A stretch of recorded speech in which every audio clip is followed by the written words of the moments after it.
acho que é importante, antes de qualquer coisa, que a gente apresente um pouco, 5 minutos do projeto.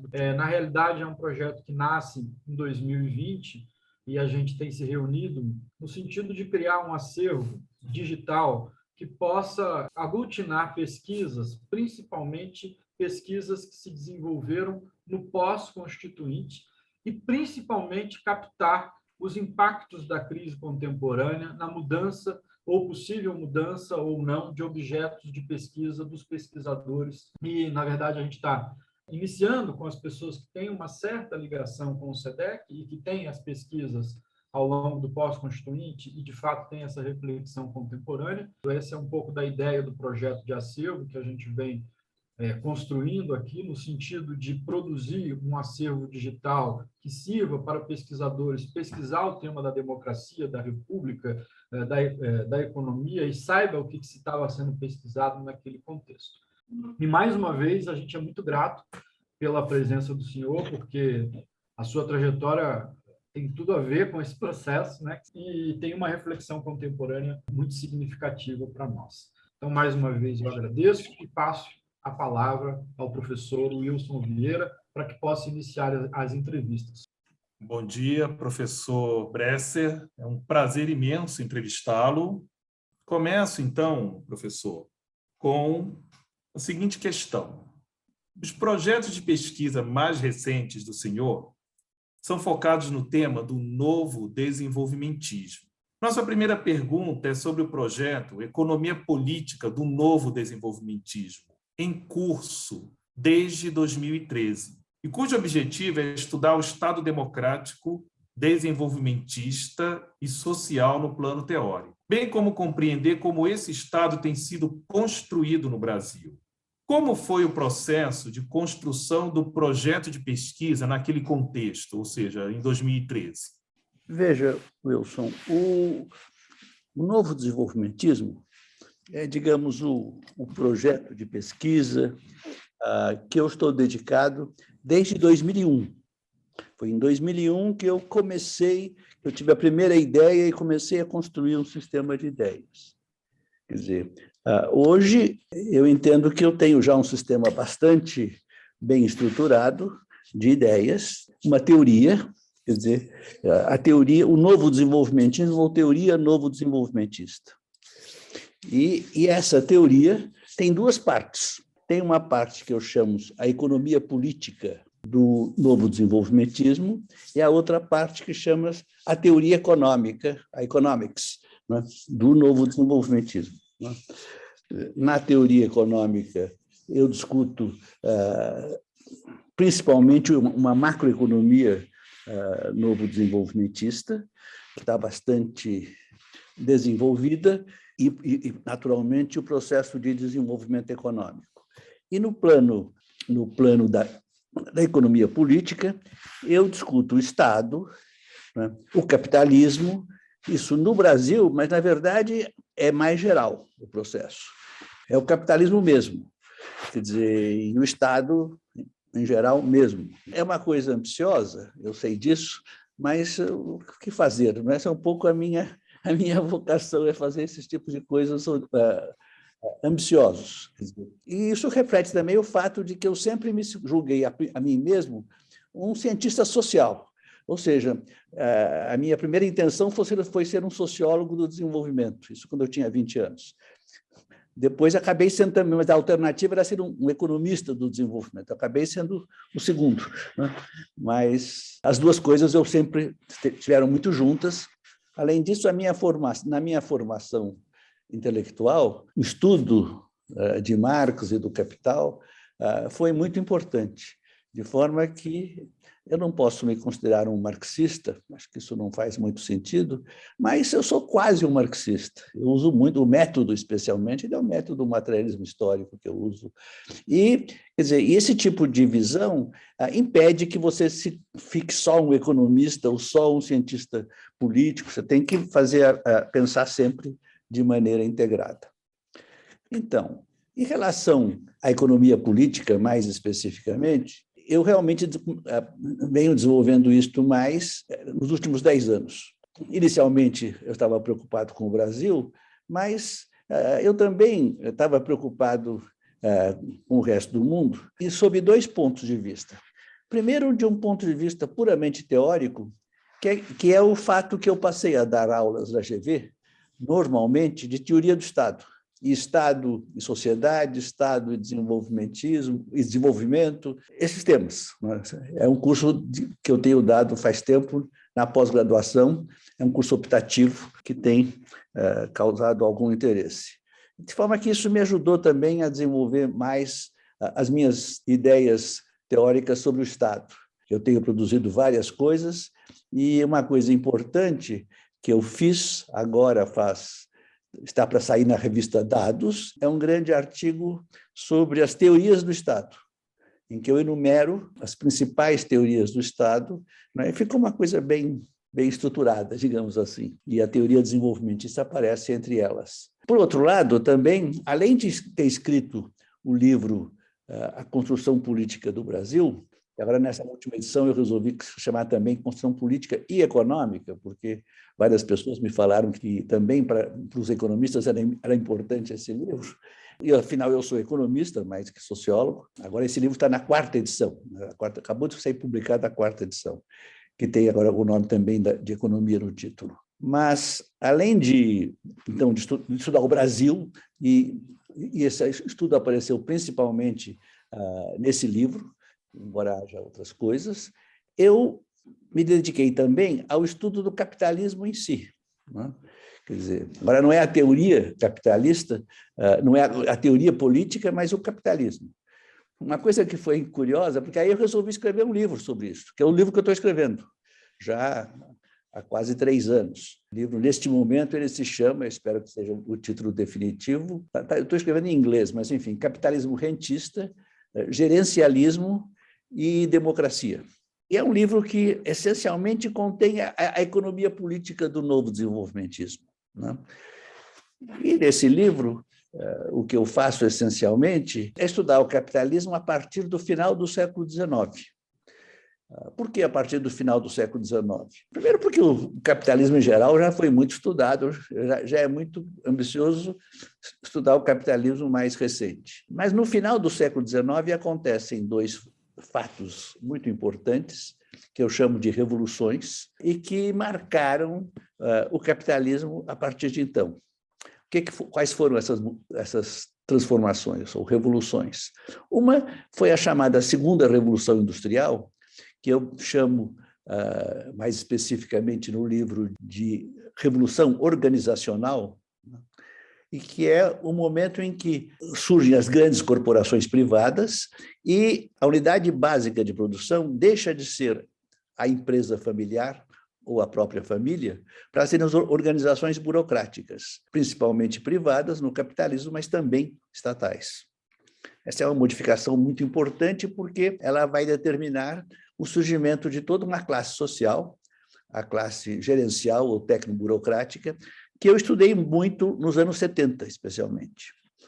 Tem toda uma história desse estudo, quer dizer, naquela época eu já estava discutindo o capitalismo, mas depois eu deixei um pouco de lado o capitalismo e voltei, então, nesses últimos anos. A segunda revolução que houve, no final do século XIX, foi a Revolução Democrática. Por que a Revolução Democrática? Porque foi então que os países ricos, todos eles adotaram, em torno do final do século, o sufrágio universal. Eu sei que os americanos acham que são democratas desde George Washington, né? Mas isso, para mim, é tolice.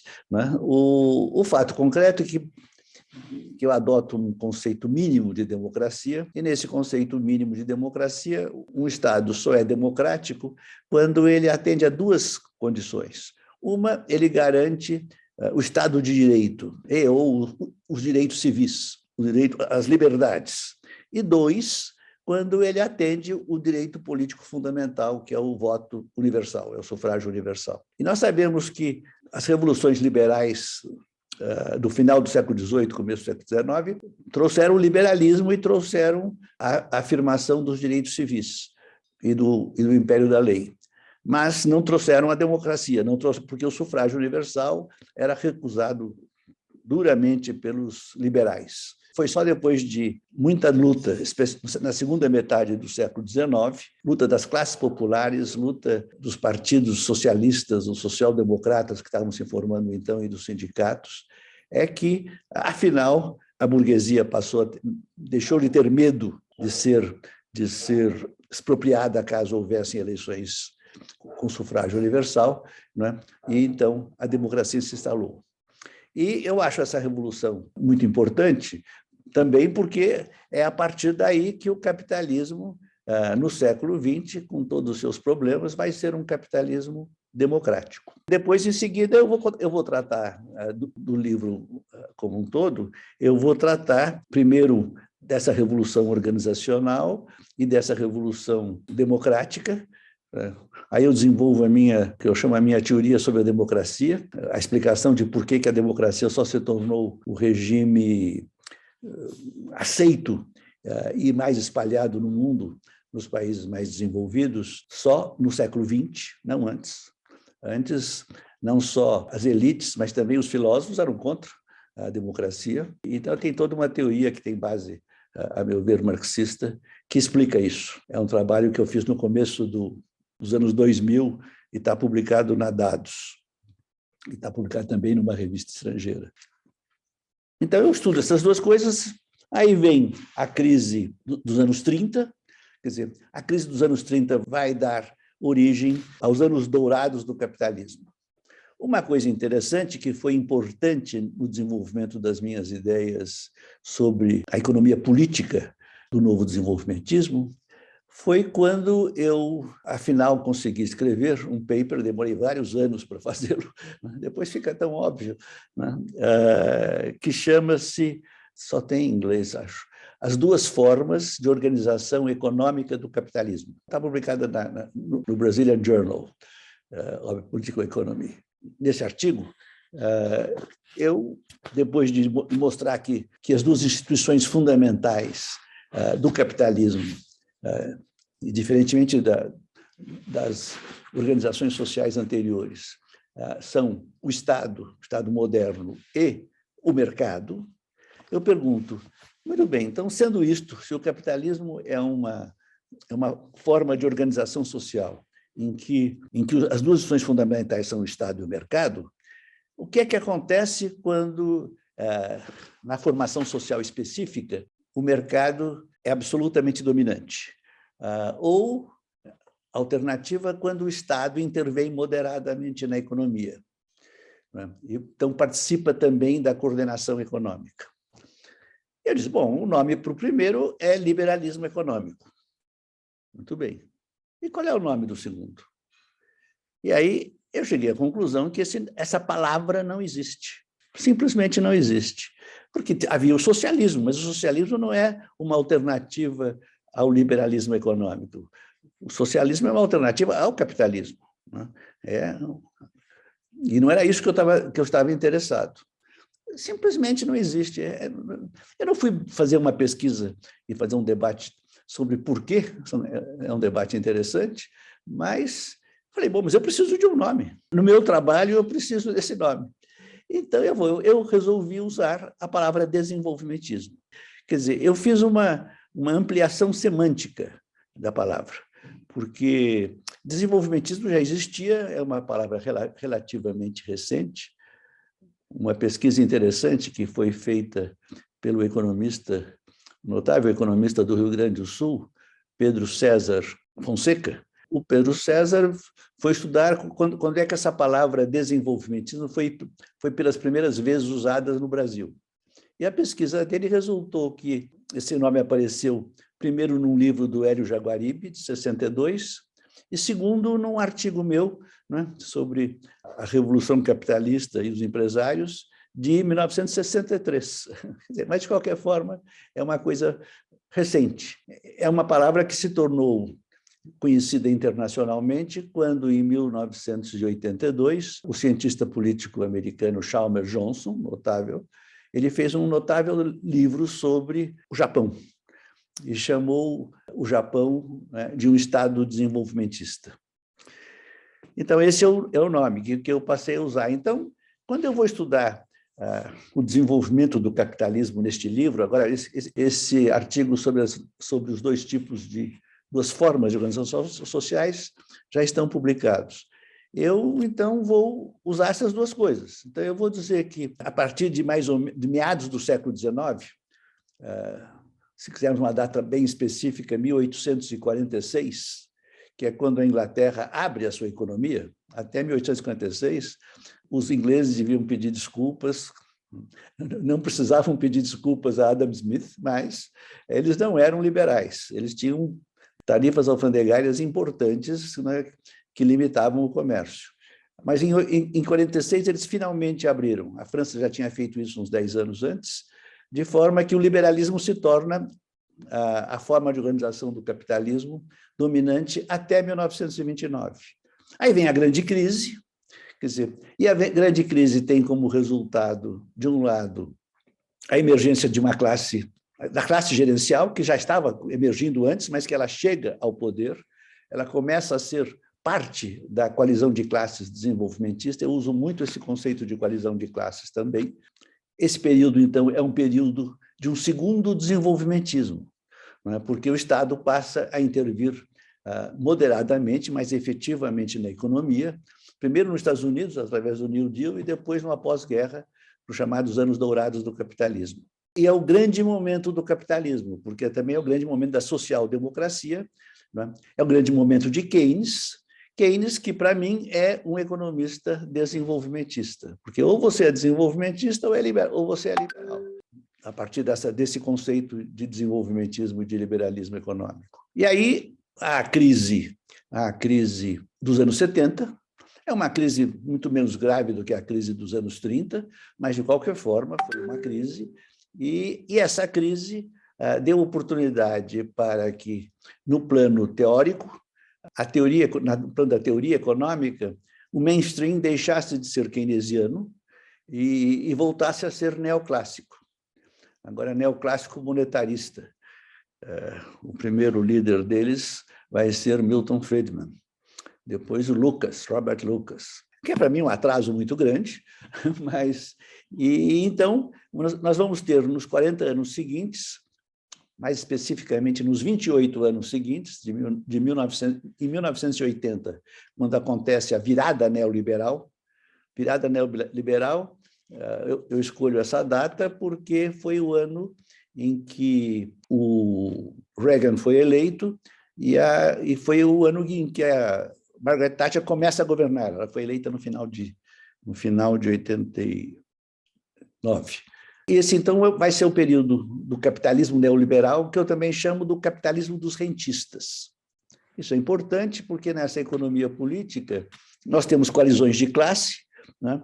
E a coalizão de classe original no capitalismo é a coalizão da burguesia mercantil e financeira com o monarca e a sua corte patrimonialista. Isso no mercantilismo, que é o primeiro desenvolvimentismo também. Depois, no capitalismo liberal industrial, o que nós temos é uma coalizão de classes em que a burguesia, agora sim, a burguesia industrial é a classe dominante, né? Mas a aristocracia ainda está presente como secundária.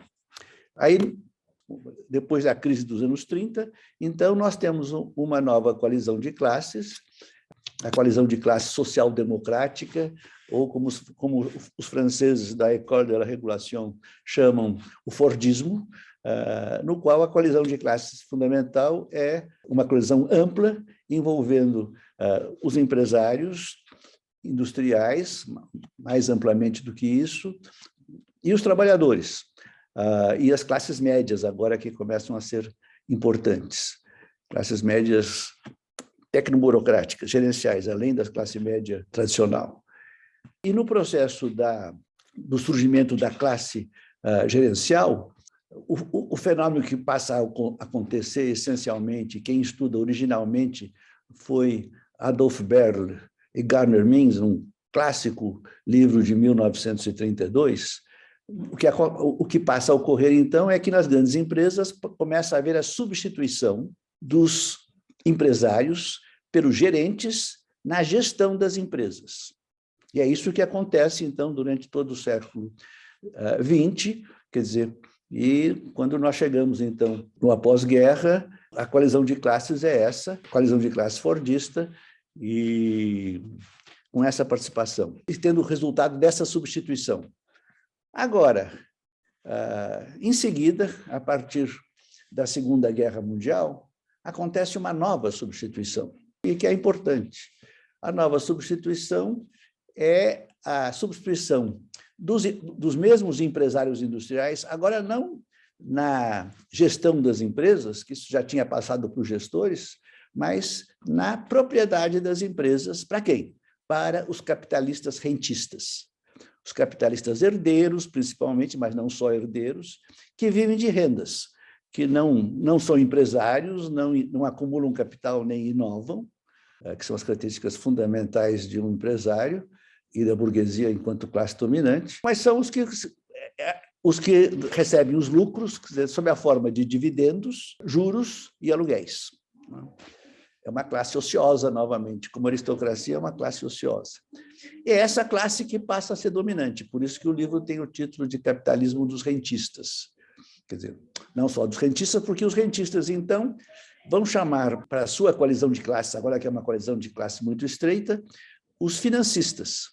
E o meu conceito de financista é um conceito, vamos dizer, amplo, porque eu incluo aí todos os, não só grandes financistas, mas também os traders, os economistas, principalmente formados nas grandes escolas, nos grandes PhDs e nas MBAs americanos e ingleses, que passam não só a gerir a riqueza dos rentistas, né, mas também passam a ser os intelectuais orgânicos dos rentistas. Quer dizer, os intelectuais orgânicos da burguesia clássica eram os advogados, né? Os intelectuais orgânicos da nova classe. Porque uma coisa que é importante é que, por que só no após-guerra, e só, então, fundamentalmente a partir de 1980, os rentistas se tornam importantes? Sempre houve herdeiros, e o capitalismo já é mais antigo. Mas acontece que o capitalismo, havia dois mecanismos que destruíam o capital com grande intensidade. E esses dois eventos eram, as grandes crises econômicas.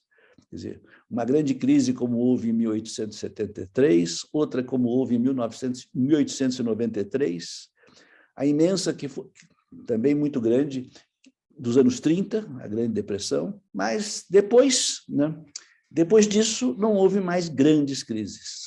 Graças a Keynes e às políticas contracíclicas que ele propôs, quando houve uma ameaça real de haver uma grande crise, ela foi abortada.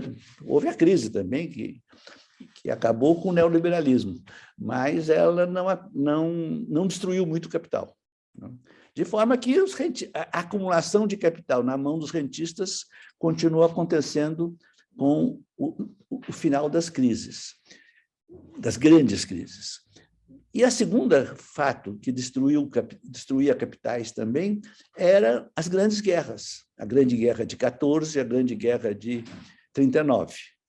Essas grandes guerras também não existem mais. Agora, o que você tem guerras imperialistas pequenas dos Estados Unidos, na periferia do capitalismo. Então, os rentistas tornaram-se importantes, e o livro, se quiser, a Economia Política do Novo Desenvolvimentismo, trata mais extensamente desse capitalismo rentista financeiro neoliberal, e depois da sua crise. A crise que começa em 2008, com a crise financeira global, que acontece bem significativamente nos Estados Unidos, o seu começo, e é o período que nós vivemos. Então, e no fim do livro, eu começo a discutir alternativas.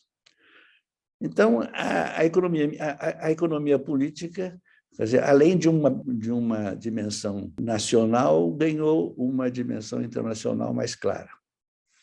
Obrigado, professor. Esse é um tema muito interessante que o senhor colocou a respeito desse livro, e a gente vai até, inclusive, retomar esses temas no decorrer da nossa conversa.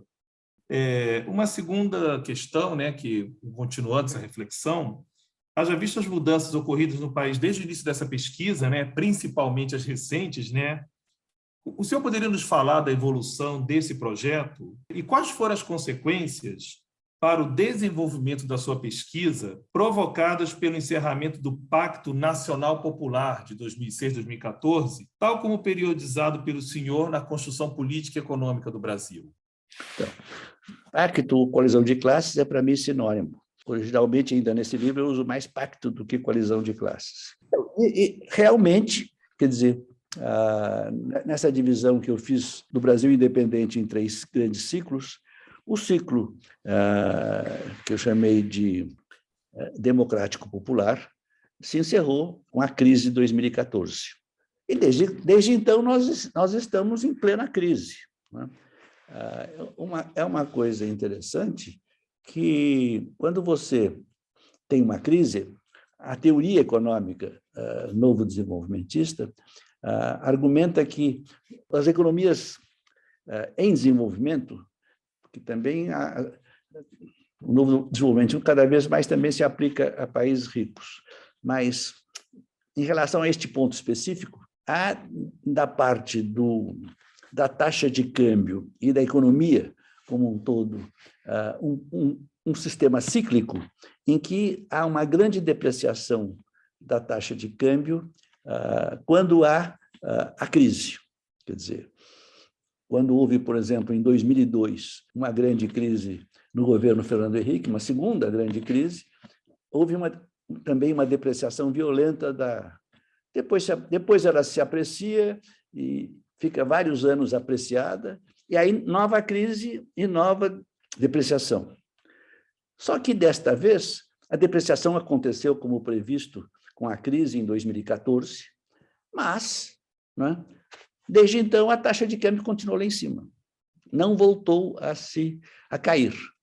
Isso é um sinal muito claro, no plano econômico, de que a crise continua aí. Não só uma crise política, mas também uma crise econômica estão aí. O período da democracia, o período do Pacto Democrático Popular, não houve grande crescimento. Infelizmente, a democracia não trouxe ao Brasil ou aos países da América Latina crescimento. Nós estamos ficando cada vez mais para trás. Já estávamos ficando nesse período. Mas houve um progresso na área social indiscutível. Na área democrática, provavelmente, foi o grande progresso. Isso foi muito importante.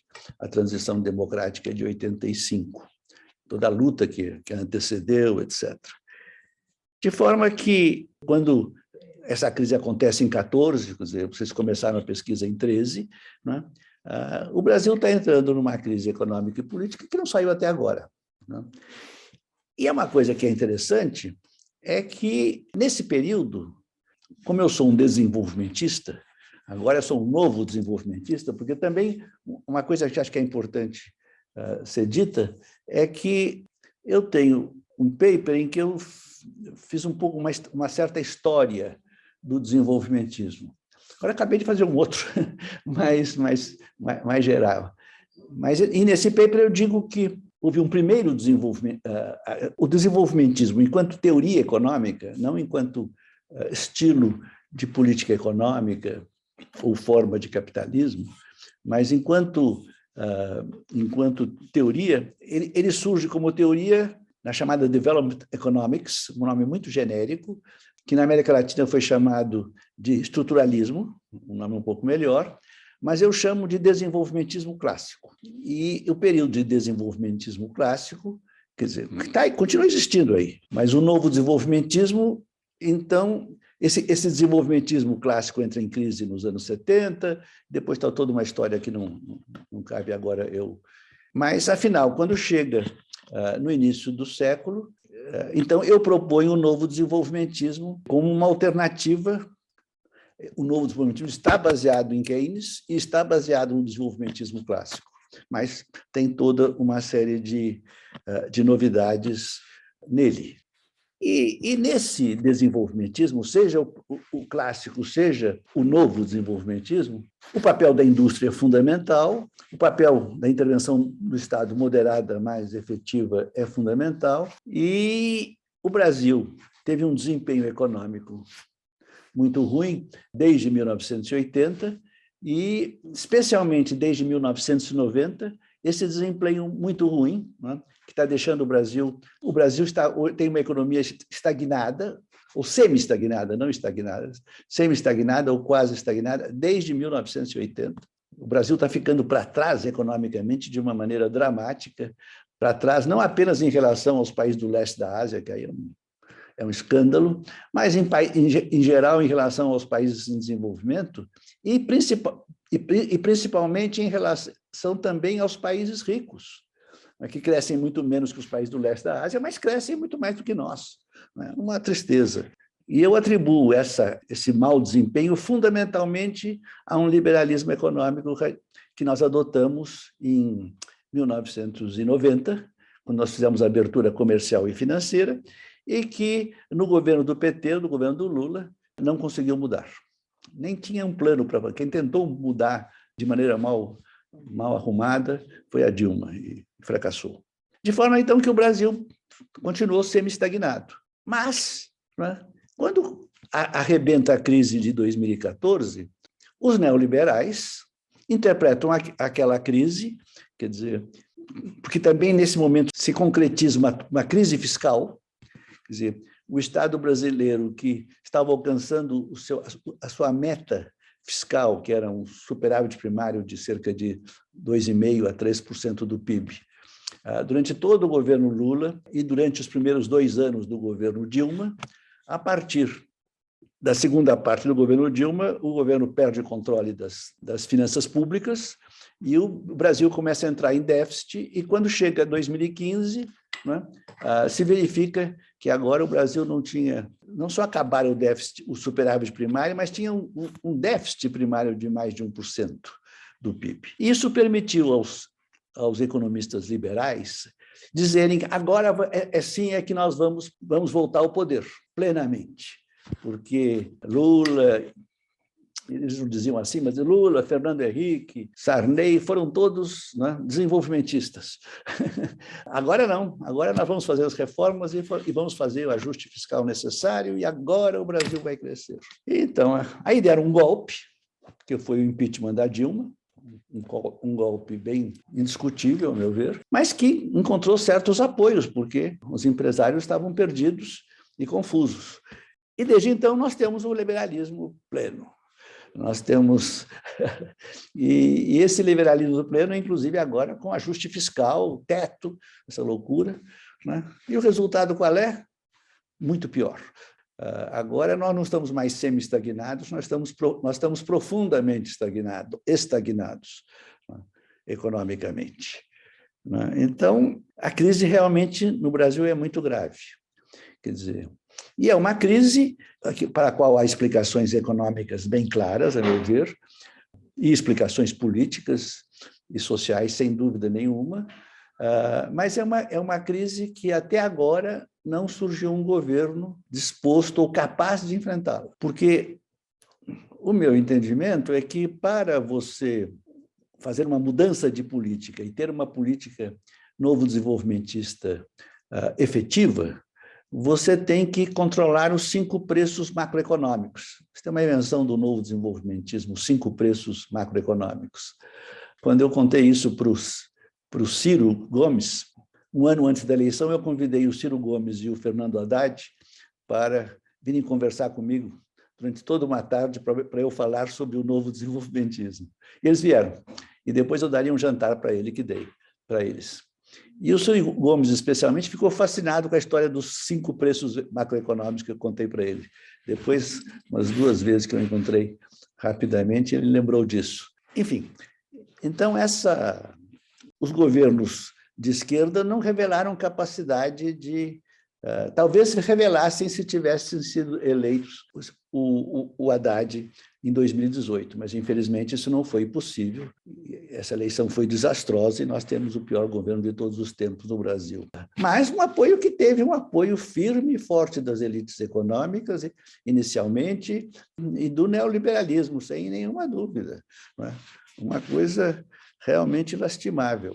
A situação econômica e política que nós nos encontramos hoje é muito grave e sem perspectivas de solução, quer dizer, sem que haja um partido político com essas ideias claras. Eu acho que no PT existem já alguns economistas, porque no PT sempre dominaram os desenvolvimentistas clássicos. Eu fui um desenvolvimentista clássico até começar a desenvolver o novo desenvolvimentismo. Quer dizer, os meus mestres, no Brasil foi Celso Furtado e Inácio Rangel, é verdade que era marxista, e na América Latina também Prebisch, né, que foi o maior dos economistas latino-americanos. Né? Então, eu fui e tenho o maior respeito pelo desenvolvimentismo.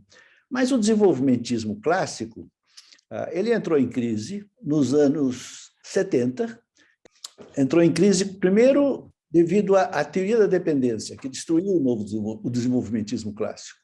Destruiu a ideia fundamental do desenvolvimentismo clássico no plano político, que era uma coalizão de classes entre a burguesia industrial e os trabalhadores, e o governo, e a burocracia pública. Depois foi destruído pela virada neoliberal e o ataque violento que sofreu dos neoliberais. A CEPAL perdeu qualquer sentido, tornou-se uma instituição como qualquer outra, não era mais o centro, o ninho do desenvolvimentismo. Agora, nos anos 80, houve uma certa recuperação por causa da publicação de 3 livros, eu já falei de um deles, que foi, em 82, o Chalmers Johnson sobre o Japão, e no final da década, o livro da Alice Amsden, o livro do Robert Wade, respectivamente sobre Coreia do Sul e Taiwan.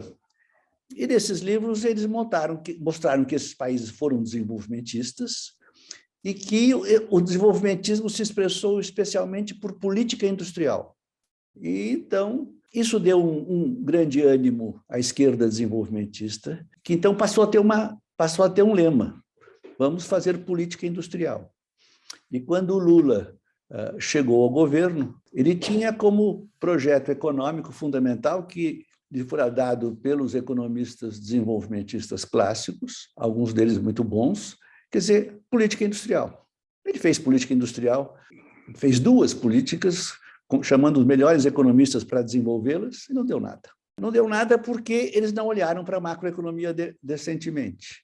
Quer dizer, a macroeconomia desenvolvimentista, naquela época, nem existia, em 2002. Agora existe. E meu argumento é que você só consegue explicar o enorme sucesso, primeiro do Japão, depois da Coreia do Sul e de Taiwan, e finalmente da China, que é uma coisa absolutamente extraordinária, se você adicionar à política industrial o fato de que esses países mantiveram os 5 preços macroeconômicos certos, ou seja, que tiveram uma política macroeconômica desenvolvimentista, porque o mercado é incapaz de manter esses 5 preços no lugar certo. 5 preços que eu chamo a taxa de juros, que é o preço do capital, a taxa de câmbio, que é o preço da moeda estrangeira, a taxa de lucro, que é o preço mais final do capital, e a taxa de salário, que é o preço da força de trabalho, e a taxa de inflação, que é a média dos aumentos de preços dos bens e serviços. Esses 5 preços são absolutamente fundamentais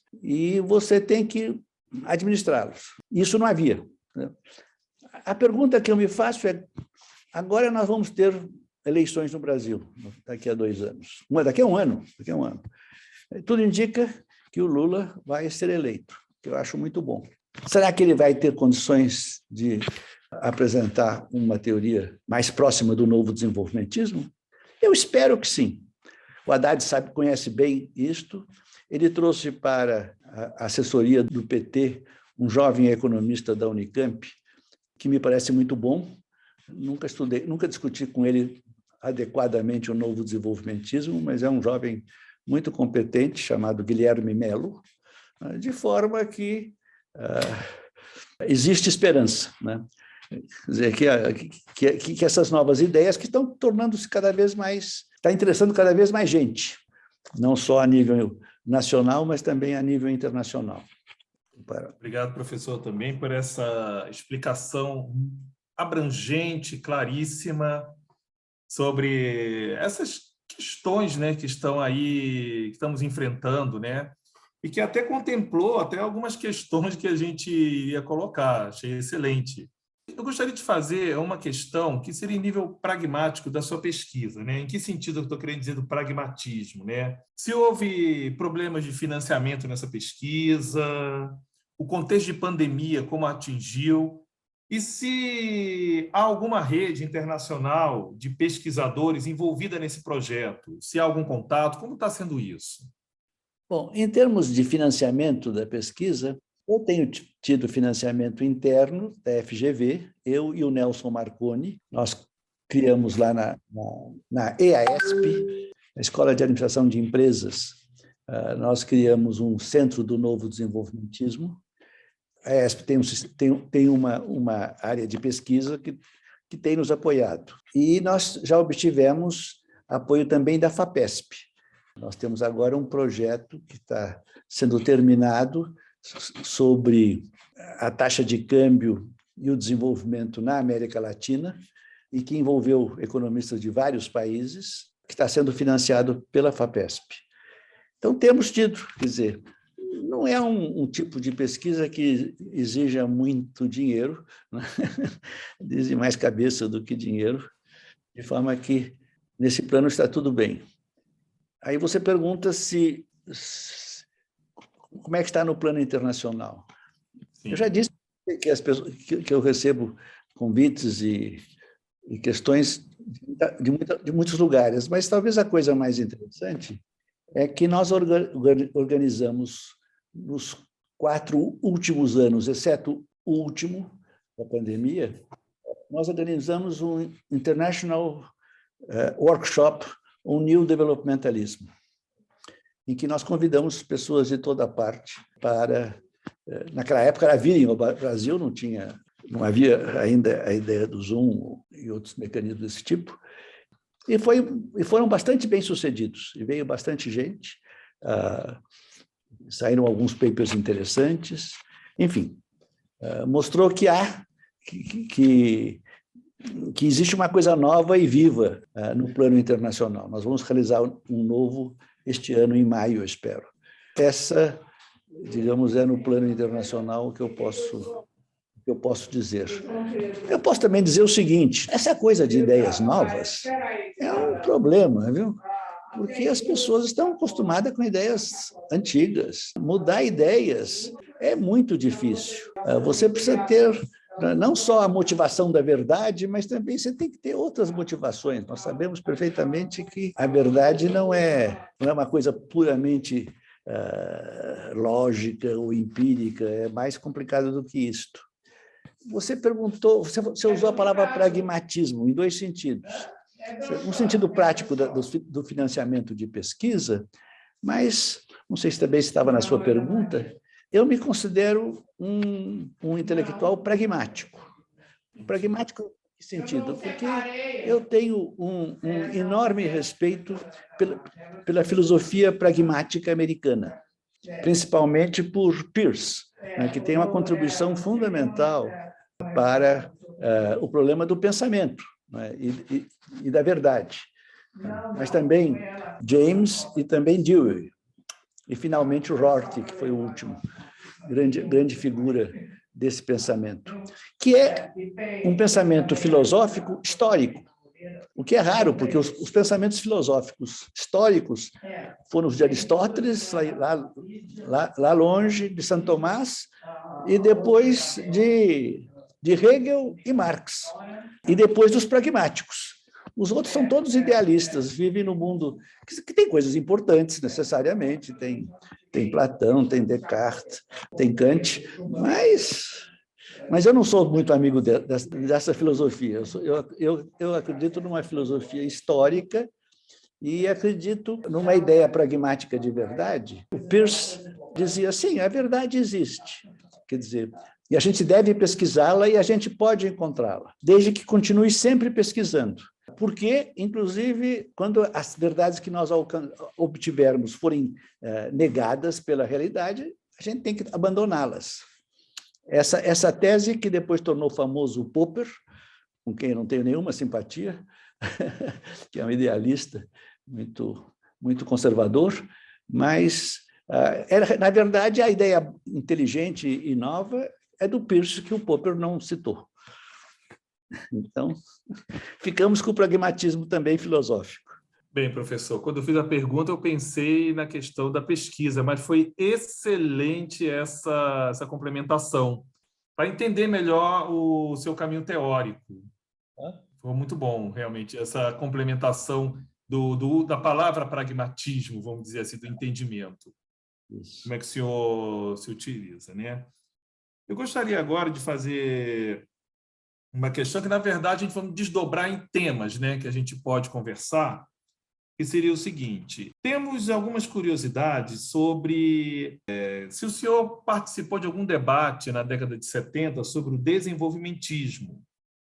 Se houve algum debate, se o senhor participou disso, e, chegando aos anos 80, nós temos uma discussão também muito interessante, que é sobre o debate referido, né, e a teoria da inflação inercial. Vamos dizer assim, claro, há outros economistas que fizeram também essa discussão, mas nós gostaríamos, né, daqui do nosso grupo, de ouvir como é que era esse debate para além, vamos dizer assim, dos artigos, né?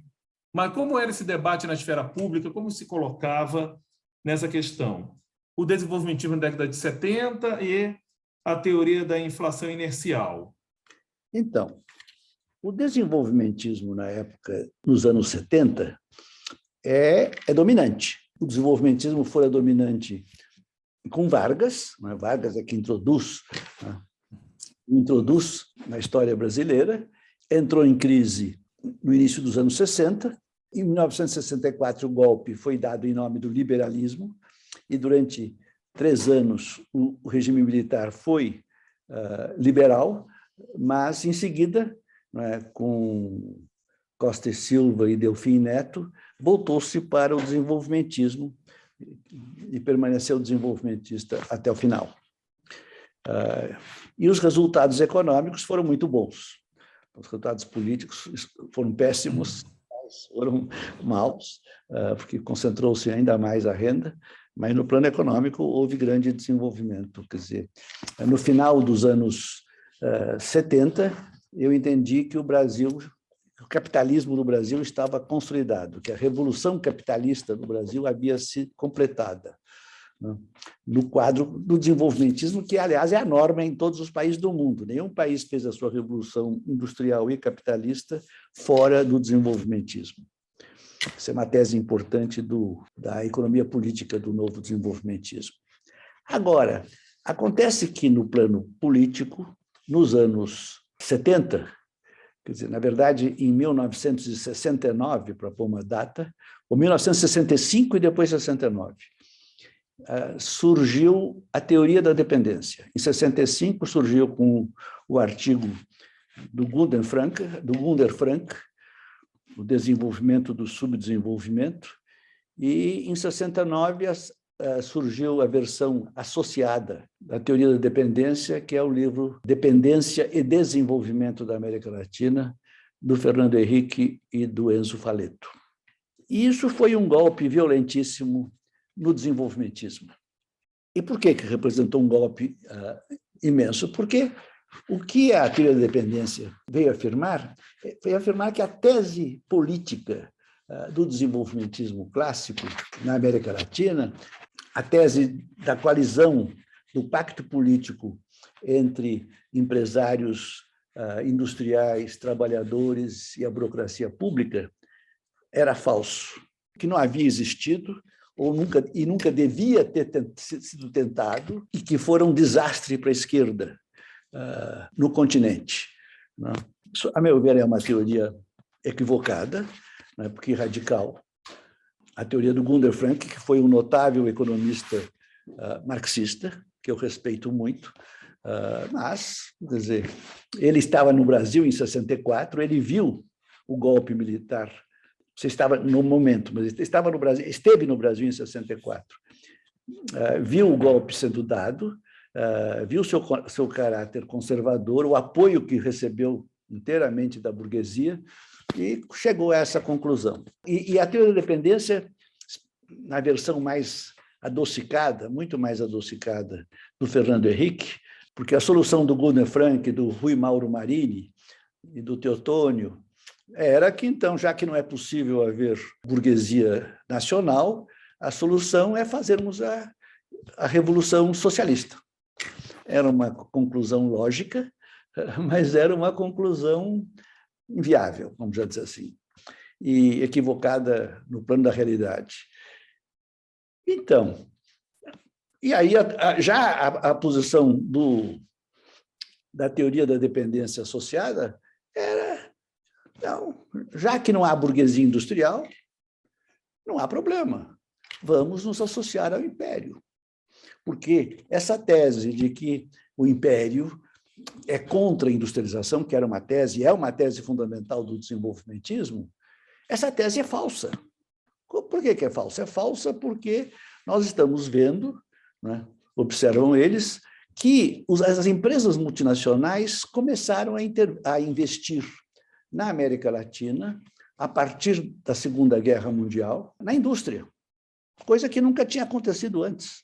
Antes, as empresas multinacionais estavam aqui na mineração e nos serviços públicos. Era um equívoco completo da parte deles, confundir o imperialismo dos Estados Unidos, da Inglaterra e da França com os interesses das multinacionais, especificamente em alcançar o mercado brasileiro que estava fechado para as importações dos seus produtos. E nós vimos com grande clareza isso, que quando eles voltaram, quando eles realmente assumiram o poder, a partir de 1990, eles, quer dizer, os liberais e o Império, e os Estados Unidos, quando isso aconteceu, houve um processo de desindustrialização brutal no Brasil. Mas, enfim, naquela época, essa foi a ideia, e essa ideia ganhou o coração e as mentes dos intelectuais latino-americanos. Isso que é triste. De forma que eles perderam a ideia de nação. Ficou uma coisa vaga, ficou uma coisa de militares, nacionalismo, coisa de militares, sei lá o que era.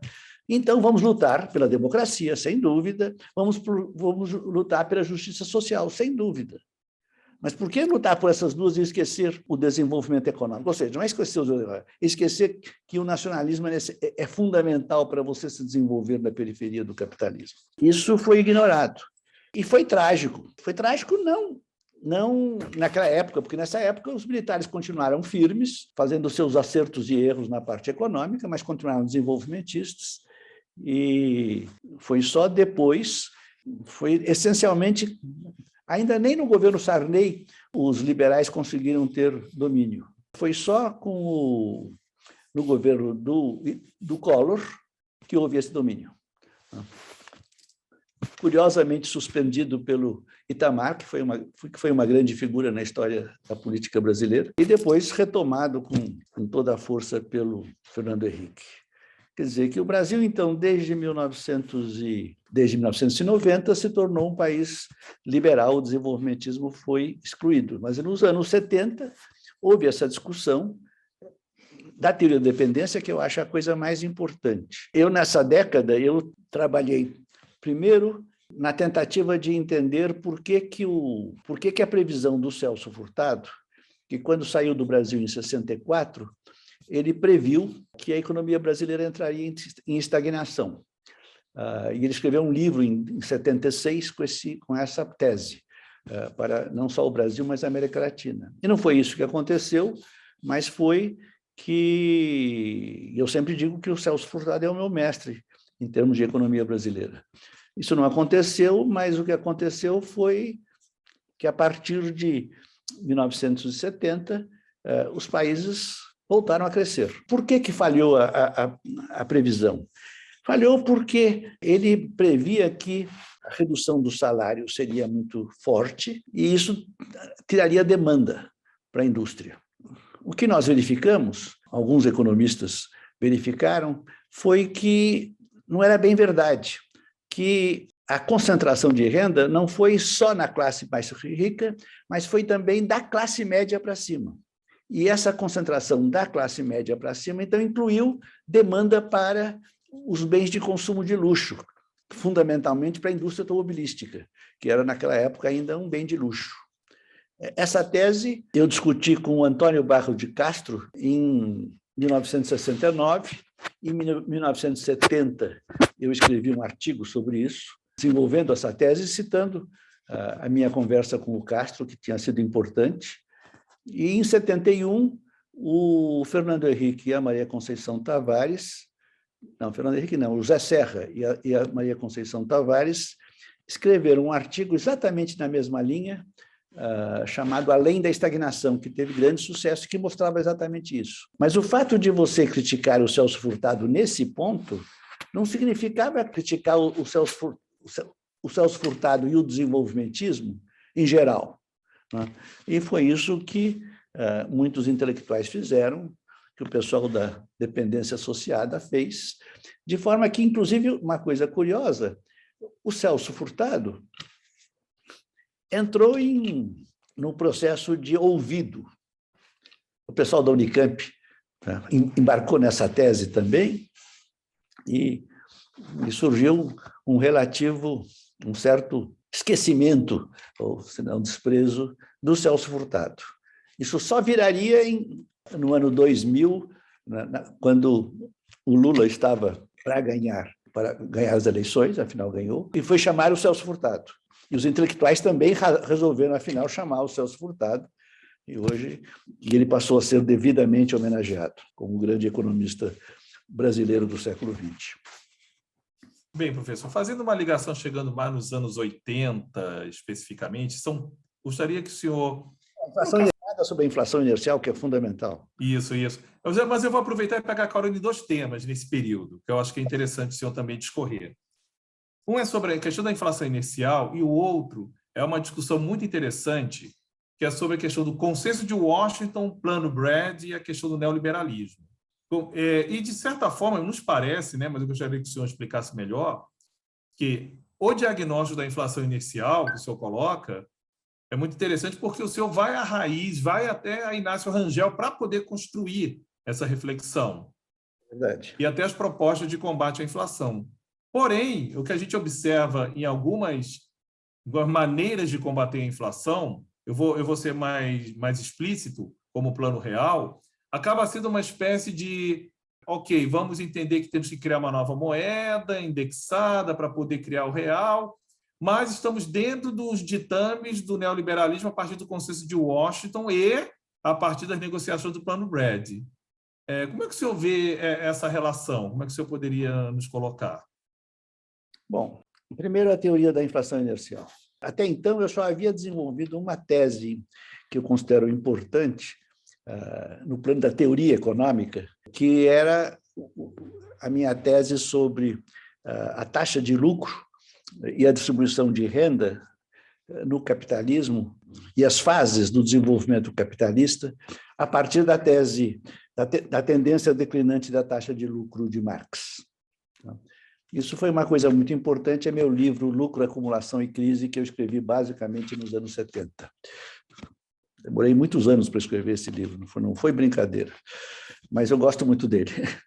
Aí, quer dizer, mas quando chega em 1980, eu vejo a inflação explodir e precisava uma explicação para aquela inflação. E a explicação clássica, que era a explicação de excesso de demanda, não se aplicava. Não havia excesso de demanda, o Brasil estava em recessão, e, no entanto, lá estávamos nós com uma inflação alta, que ia aumentando a cada ano. Mas já em 80 estava, já creio que, perto de 100% ao ano. Depois foi 200, 500, depois, a partir de um certo ponto, passou-se a medir a inflação em termos de mês e não em termos de ano. E a inflação, durante muitos anos, foi 10%, 20% ao mês. E foi, então, aí que surgiu a teoria da inflação inercial. O primeiro paper que eu escrevi sobre isso era um paper ainda incompleto, é de 1980. Aí eu chamei o Nakano, o Yoshiaki Nakano, que foi meu aluno no EGV, sempre estudou comigo Marx e teoria econômica, mas especialmente Marx nos anos 70 muito. Então, eu chamei para trabalharmos juntos na questão da inflação. E então nós produzimos, afinal, um paper que eu considero o paper fundador da teoria da inflação inercial.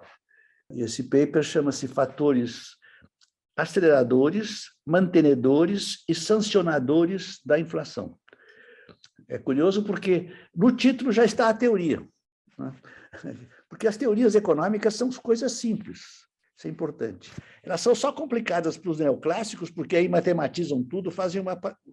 Mas nós podemos conversar sobre isso também, que é o problema do método, que é fundamental. O método hipotético-dedutivo versus o método histórico-dedutivo, mas depois. Então, nós fizemos esse paper, né, em que nosso argumento era o seguinte: a inflação tinha um fator acelerador, que era, classicamente, excesso de demanda. Então, e isso fazia que uma inflação que estivesse em 5% ao ano fosse para 10%, porque houve um aumento de demanda forte, a oferta não acompanhou imediatamente, houve uma certa defasagem no acompanhamento pela oferta e deu a inflação. Tudo bem, é a teoria keynesiana de inflação. A outra razão era do lado dos custos. Podia haver um poder de monopólio e haver um choque do lado da oferta, geralmente de monopólio, mas não só, que então elevava os preços, e então essa elevação de preços se expandia pelos demais preços e você também tinha um aumento da inflação. Agora, você precisava explicar era a manutenção da inflação. E as teorias não faziam essa distinção. Então, essa distinção que está no título também é o centro do nosso artigo, e da nossa tese, que nós vamos dizer, bom, o fator inercial, o fator mantenedor da inflação é o fator inercial, o automático, é a indexação formal e informal, formal é pela lei, e informal dos preços que vão acontecendo numa economia. E o Brasil tinha se tornado, entre todos os países, o país mais indexado informalmente, porque havia desenvolvido, desde 64, um mecanismo de indexação formal, as chamadas mini-desvalorizações do câmbio, que atingiram uma quantidade enorme de contratos, de aluguel, atingiu os salários também, passaram a ser controlados, corrigidos pela inflação. E, com isso, então, houve essa inercialização da inflação que explicava por que não caía. E, finalmente, havia um fator sancionador, porque nós éramos ferozmente contra o neoliberalismo, ferozmente contra a teoria econômica correspondente, que é a teoria econômica neoclássica e a teoria austríaca, e, especificamente dentro da teoria neoclássica, o monetarismo do Friedman, que até afirmava que o aumento da quantidade de moeda é que determina a inflação. Isso é uma coisa assim que eu acho que está na origem da palavra inflação. A palavra inflação, originalmente, não significava aumento sistemático de preços. Nem havia índices para isso disponíveis, mas havia o fato de que, de repente, começava a haver muita moeda dentro da economia, né? Então, eles chamaram isso de inflação, chamavam isso de inflação. E eu digo, não. A moeda, e eu tinha aprendido isso com o Inácio Rangel, que foi brilhante nesse ponto, que a moeda é endógena, que a moeda não é criada pelo Banco Central, nem a moeda não é emitida. A moeda é fundamentalmente uma moeda que o sistema econômico cria automaticamente, quando produz e quando dá crédito, fundamentalmente. De forma que, então, qual era o papel da moeda na inflação? Ele era o fator sancionador. Por que sancionador? Porque se havia uma inflação alta causada por um fator acelerador, e essa inflação se mantinha alta por causa do fator mantenedor, então, se você não aumentasse a quantidade de moeda correspondente, se o sistema econômico não aumentasse a quantidade de moeda correspondentemente, o país entraria numa grande crise de liquidez. Porque aí nós fazemos uma metáfora, a moeda é como uma espécie de lubrificante que lubrifica o sistema econômico e as transações econômicas. De forma que, se você reduz a quantidade de lubrificante, o motor para, o motor enguiça, né? Então, por isso que o sistema já tinha mecanismos próprios que claro, que o Estado podia acelerar ou tentar diminuir, mas Então, essa teoria. Eu descobri que alguns economistas, inicialmente 2 jovens economistas que tinham acabado de chegar dos Estados Unidos, fazendo seu doutoramento, o André Lara Rezende e o Pércio Arida, estavam também interessados nessas ideias. E então eu fiquei amigo deles, desde isso lá em 1980, 81, 82, porque eu estava aqui, eu tinha, quer dizer, em 80 eu tinha mudado a minha orientação de pesquisa. Eu disse, não vou ser mais professor de desenvolvimento econômico e economia brasileira, eu vou ser professor de macroeconomia da inflação e da dívida, e da dívida externa. É isso que eu vou fazer, porque esse é o nosso problema. Não é? O nosso problema não é o desenvolvimento. Quer dizer, claro que é sempre o desenvolvimento, mas não é diretamente o desenvolvimento. Nosso problema agora é esse.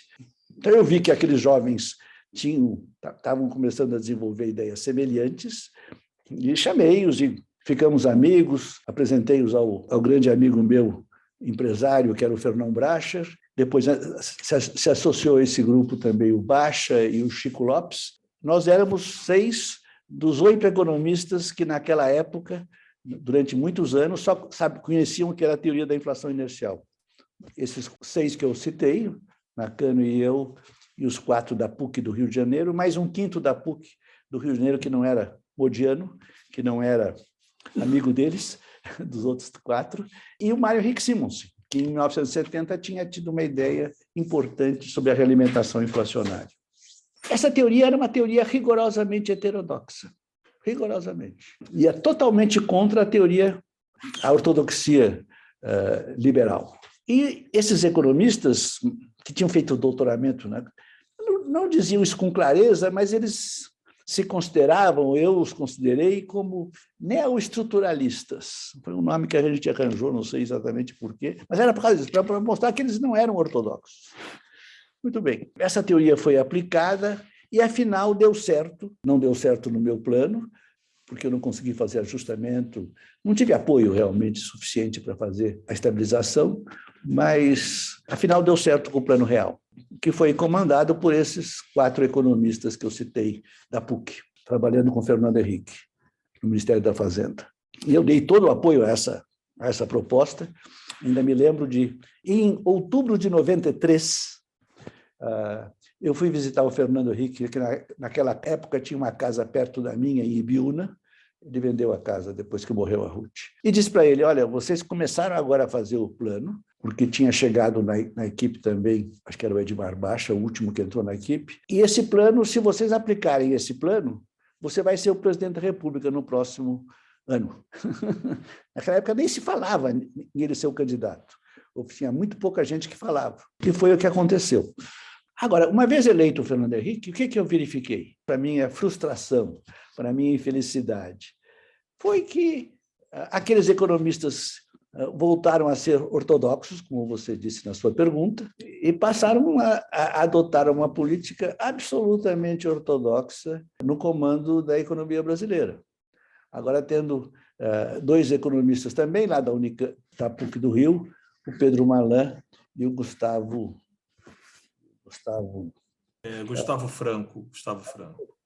Franco, como parceiros até mais atuantes, que esses 2 não tinham participado da teoria da inflação inercial. Mais recentemente, o André Lara Rezende, que é um homem inteligente, abandonou esse campo, e voltou a ser um economista heterodoxo, mas os outros ainda estão nesta triste condição de se submeterem ao capital financeiro e ao capitalismo mundial, que estava perfeitamente de acordo com o Fernando Henrique.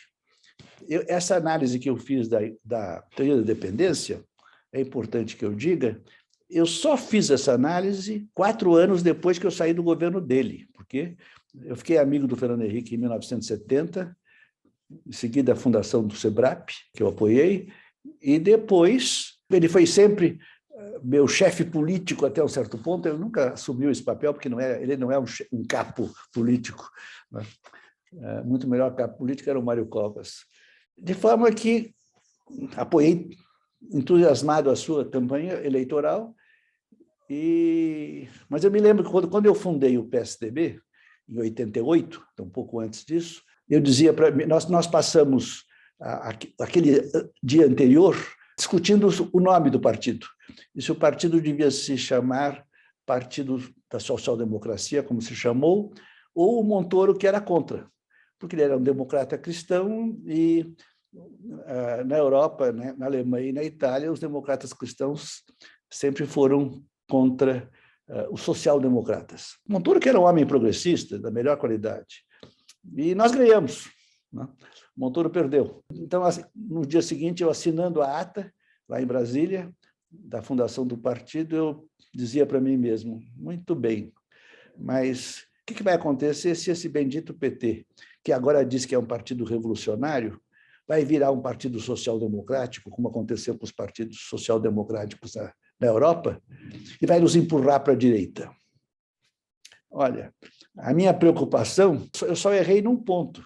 Não foi só o PT que nos empurrou para a direita, foi o Fernando Henrique, com a sua teoria da dependência, que eu não conhecia naquela época, eu estava confuso sobre ela, foi ele que puxou para a direita. Por quê? Não é porque eu, em 2013, eu estava indo em Paris, um antropólogo, Afrânio Garcia, e um cientista político do Rio Grande do Sul, Elgio Trindade, me fizeram uma grande entrevista sobre a minha vida intelectual e política. E, num determinado momento, me fizeram uma pergunta qualquer e eu respondi, mas eu não sou da Escola de Sociologia de São Paulo, eu sou da escola do ISEB. Eles tomaram um susto. Falei, não. Quer dizer, eu, quando tinha 20 anos, entrei em contato com as ideias nacionalistas e desenvolvimentistas do ISEB, de Hélio Jaguaribe, Guerreiro Ramos, o grande sociólogo, Inácio Rangel, o grande economista, Álvaro Vieira Pinto e Roland Corbusier, os filósofos, e fiquei fascinado por aquelas ideias e passei a entender o Brasil a partir de então, e não a partir das ideias da Escola de Sociologia Política, fundada pelo Florestan Fernandes e marcada pelo Fernando Henrique. Mas então eles me pediram que eu fizesse um seminário, aí eu fui estudar o assunto e escrevi um paper que chama-se Do ISEB e da CEPAL à Teoria da Dependência. Do ISEB e da CEPAL à Teoria da Dependência. Em que eu dizia, né, que a teoria da dependência associada, que aí eu distingui da dependência radical do Gundem Frank e Rui Mauro Marini, havia pregado a aliança com o Império.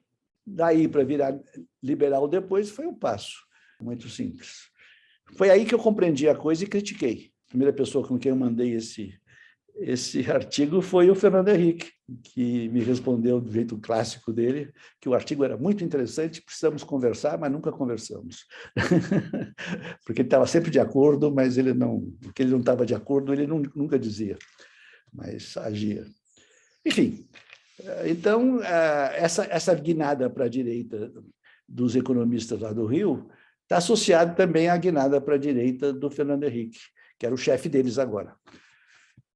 Isso foi uma parte. Essa é a pergunta que eu tinha sobre a inflação inercial. Não sei se faltou alguma coisa. Creio que contempla, a partir do momento em que o senhor afirma que houve essa virada, que acho que estaria, se não me engano, estaria dentro dos ditames do Consenso de Washington e até aproveitando-se da negociação do Plano Brad. Então, isso é importante. Como é que eu me dei conta do Consenso de Washington? Foi, curiosamente, lendo uma nota que o Pedro Malan escreveu, acho que na Revista de Economia Política, em que ele falava, ele morava em Washington nessa época, e falava alguma coisa sobre o que estava acontecendo lá. Mas, em dezembro de 1980, eu fui chamado para dar a aula máquina da ANPEC, da Associação Nacional de Pós-Graduação em Economia. Tem uma aula magna em cada reunião deles, e essa aula magna eu dei. E nessa aula, eu fiz uma análise da economia brasileira em que eu tratei já do plano do Consenso de Washington. Eu acho que foi a primeira crítica que houve ao Consenso de Washington feita no Brasil, muito antes da crítica que o Fiore faria com muito mais violência e pertinência na sua violência do que eu havia feito. Mas o fato é que o Consenso de Washington foi, quer dizer, na virada neoliberal, eu estava percebendo essa virada neoliberal. Eu escrevo também, nessa época também, um paper que se chama a crise é em inglês, de identity crisis, a crise de identidade do Banco Mundial, em que eu mostro como o Banco Mundial, que tinha sido um ninho e uma base para o desenvolvimentismo, em 1980 tinha feito, eu estava falando um pouco depois, estava falando em 1990, já 10 anos depois, 91, tinha dado uma virada e agora estava liderando o neoliberalismo, as reformas neoliberais. Eu tinha tido a minha experiência no governo, meu conflito com o James Baker, que foi o ministro do Tesouro, o ministro da Economia dos Estados Unidos no tempo do Reagan, e que deu as coordenadas básicas do Consenso de Washington, e que determinou que o Banco Mundial passasse a ser agora um instrumento das reformas neoliberais. Então, também eu tinha essa experiência de conflito, né? Foi um conflito muito interessante, que eu conto em vários lugares, especialmente num paper sobre isso, The Turning Point of the Debt Crisis, the Foreign Debt Crisis. Então, o Consenso de Washington, ele é um consenso neoliberal, que se forma claramente nos Estados Unidos, e que inicialmente é um consenso só pela abertura comercial, que era o que o John Williamson, que eu conheci bem, foi quem inventou esse nome, defendia, depois que puseram também, que é um absurdo completo, a abertura financeira também, e o Brasil embarcou totalmente no Consenso de Washington a partir de 1990. E continuou com Fernando Henrique, é claro, e aí não saiu mais até hoje. Uma tristeza. Muito bem, professor Bresser.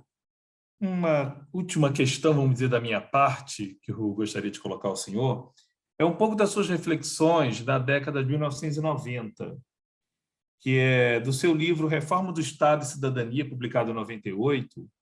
O senhor parte de uma leitura crítica dos teóricos da escolha racional, para demonstrar a importância de uma quarta onda de direitos que surge naquele contexto, os direitos republicanos.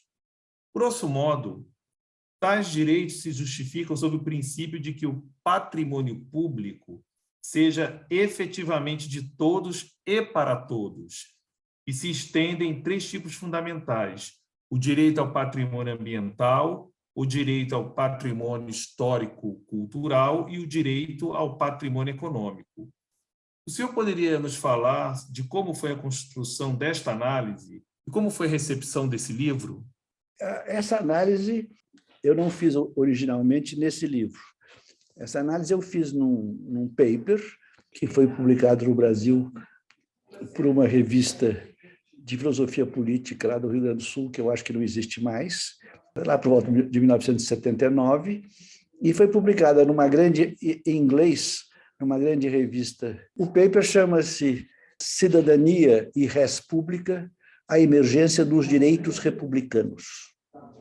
É uma tese que eu depois resumi nesse livro aí também, né, em que eu estava agora mais preocupado com a reforma gerencial do Estado, que foi a grande aventura intelectual e política em que eu realizei no governo Fernando Henrique. Felizmente, ele não me pôs na área econômica. Aliás, fui vetado desta área, curiosamente, mas me deu a área da administração pública e eu fiz uma coisa bastante interessante aí. Mas a tese que eu desenvolvi numa conferência, 2 conferências que eu fiz na Faculdade de Direito, a convite do meu amigo Manuel Gonçalves Ferreira Filho, meu amigo conservador, é a seguinte: é que existem, classicamente, na história dos direitos, os direitos civis, os direitos políticos e os direitos sociais. O livro mais extraordinário que existe sobre isso, que virou uma espécie de clássico, referência básica, é o livro do Marshall, um grande ensaio de 1951 ou 52, em que ele mostra historicamente como esses 3 direitos surgiram, principalmente na Inglaterra e nas cortes inglesas. Depois o Hirschman, por exemplo, usou essa classificação de direitos também. E eu parti dela para dizer o seguinte: muito bem, Mas então eu proponho que está surgindo no mundo, a partir do final do século XX, um quarto tipo de direito. E esse quarto tipo de direito, que eu fiquei na dúvida o que chamar, mas, afinal, a partir de uma sugestão do Guilherme O'Donnell, eu passei a chamar, porque eu inicialmente chamei de direitos públicos, mas não gostei. O Guilherme O'Donnell sugeriu republicanos, e eu adotei imediatamente, foi ótimo. E o que são, então, os direitos republicanos? A gente pode dizer que é uma coisa óbvia, mas eu disse, olha, mas primeiro, por que eu penso sempre historicamente? Então, essa classificação de direitos é muito boa para mim, porque é uma classificação histórica que o Marshall fez. Marshall foi um grande sociólogo, não era um teórico político. E eu digo, bom, historicamente, o que eu estou vendo no mundo no final do século XX é uma preocupação, tanto na direita quanto na esquerda, por um fato: a captura do Estado, a captura do patrimônio público por interesses particulares. A esquerda usa essa expressão captura, a direita usa a expressão rent-seeking. A esquerda usa privatização do Estado, a esquerda insiste no rent-seeking como corrupção. Mas a preocupação é a mesma, ainda que sejam duas. E é interessante isso. Isso deve refletir que está surgindo um direito novo, que é esse direito que nós temos, que a coisa pública, que o patrimônio público seja utilizado para fins públicos. Mas aí, então, me podem perguntar, mas isso é óbvio. Eu falei, olha, não é tão óbvio assim. Primeiro que aquele artigo que, no Brasil, eu mandei para publicar na revista de Filosofia Política, foi depois publicado em 3 revistas de direito, sem que eles falassem comigo. São as normas na área do direito, e eles fizeram isso. Fiquei muito feliz que tenham publicado. E um deles, desses juristas, o Celso Antônio de Mello, Bandeira de Mello, que tinha sido inicialmente se oposto à minha reforma gerencial, disse, Bresser, nesse artigo está a filosofia da sua reforma. Eu falei, é verdade, é verdade. Então, e esses direitos são especialmente importantes por um fato. Porque você pode dizer, bom, mas a corrupção já é uma... Você não está inventando o direito à não corrupção. Isso é bobagem. Claro que se nós temos direito à não corrupção, corrupção é crime e já está, inclusive, colocada no Código Penal. Falei, não. O que é importante é que uma grande parte dessa captura do Estado e do patrimônio público, dessa captura do patrimônio público, é feita de forma legal. Então, os rentistas no Brasil capturaram o patrimônio público sob a forma de juros legalmente. Era a taxa de juros definida pelo Banco Central, que tinha direito legal de fazer isso. Ponto. Ninguém vai para a cadeia por ter recebido juros altos.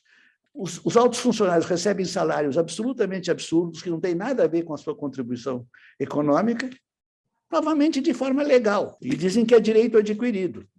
Então, mas é uma violência contra os direitos republicanos nossos, né? Quer dizer, a descoberta da defesa do ambiente, não é?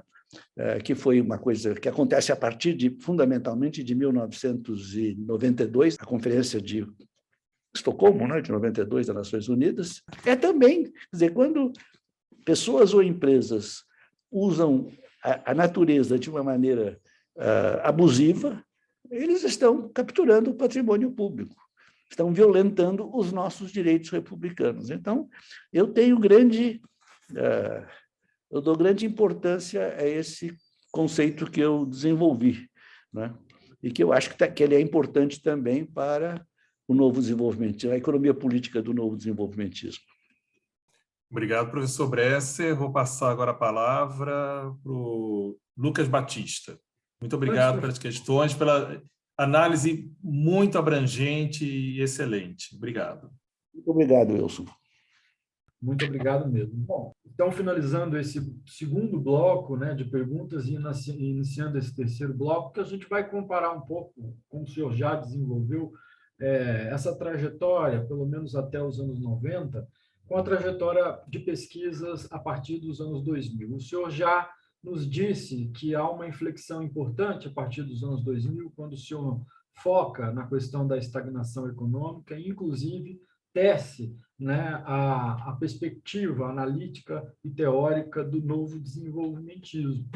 No entanto, é interessante notar também na trajetória do senhor, principalmente a partir da crise global de 2008, que os trabalhos começam a se conectar mais com essa ideia das alternativas ao capitalismo neoliberal que estava colocado em crise naquele contexto. Por outro lado, essa crise externa faz o senhor reorientar o olhar a respeito do Brasil, no sentido de enxergar, inclusive, nos governos Dilma, do PT, em especial o primeiro governo Dilma, os primeiros passos de um projeto novo desenvolvimentista.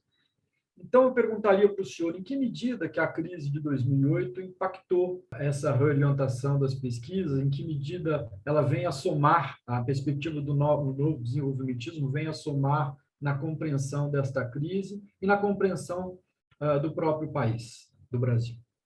Então, a crise de 2008 foi que me voltou a fazer estudar o capitalismo. Porque eu tinha estudado o capitalismo, mas o capitalismo que eu chamava tecnoburocrático ou gerencial, isso nos anos 70. Essas ideias tinham ficado razoavelmente vitoriosas, eu acho. Depois, naquela época, eram muito surpreendentes para muita gente, mas, afinal... E eu passei a me preocupar com outras coisas. Aí, quando houve aquela crise muito grande, resolvi escrever um paper sobre a crise, que eu, afinal, escrevi, publiquei em 2010, e, a partir daí, eu realmente vi que era uma crise muito importante, que essa crise estava marcando uma crise profunda do neoliberalismo, talvez, né, uma crise terminal do neoliberalismo. Então, em trabalhos seguintes, eu comecei a aprofundar essa discussão, né, até que, afinal, eu resolvi escrever esse livro que eu estou escrevendo. Então, o que é importante observar é que nós temos que discutir o que vem depois, porque já nesse artigo de 2010, sobre a crise financeira global, eu já perguntava no final, bom, e agora? E depois, o que vai acontecer? Eu já começava a discutir isso. E eu discuti um pouco mais amplamente isso, eu creio, num artigo que saiu na revista do SEBRAP, em 2015. E, afinal, em 2018, eu cheguei ao Capitalismo Financeiro Rentista, num artigo na Estudos Avançados, da USP. Esses dois artigos eu não consegui publicar em inglês, inicialmente, e depois desisti. As revistas cada vez querem publicar coisas mais específicas, e não, mais científicas. Ensaios incomodam-os. Até a revista da regulação francesa está nessa linha. Então, a crise global de 2008 e o fracasso do neoliberalismo é inteiramente explicável pela teoria desenvolvimentista, o novo desenvolvimentista. Quer dizer, o novo desenvolvimentismo nasceu, né, da minha profunda decepção com o que estava acontecendo no Brasil, porque quando o Brasil entrou em crise em 1980, essa crise era uma crise da dívida externa e uma crise da alta inflação. Ora, esses dois problemas, para os quais eu discuti imensamente, tentei fazer as minhas contribuições, foram, afinal, resolvidos no começo dos anos da década seguinte, né? E eu entendi, então, quer dizer, no começo dos anos 90, e eu entendi, então, especialmente quando foi eleito o Fernando Henrique, que agora o Brasil voltaria a crescer forte e firme. Que nada, não crescera, continuara ficando para trás.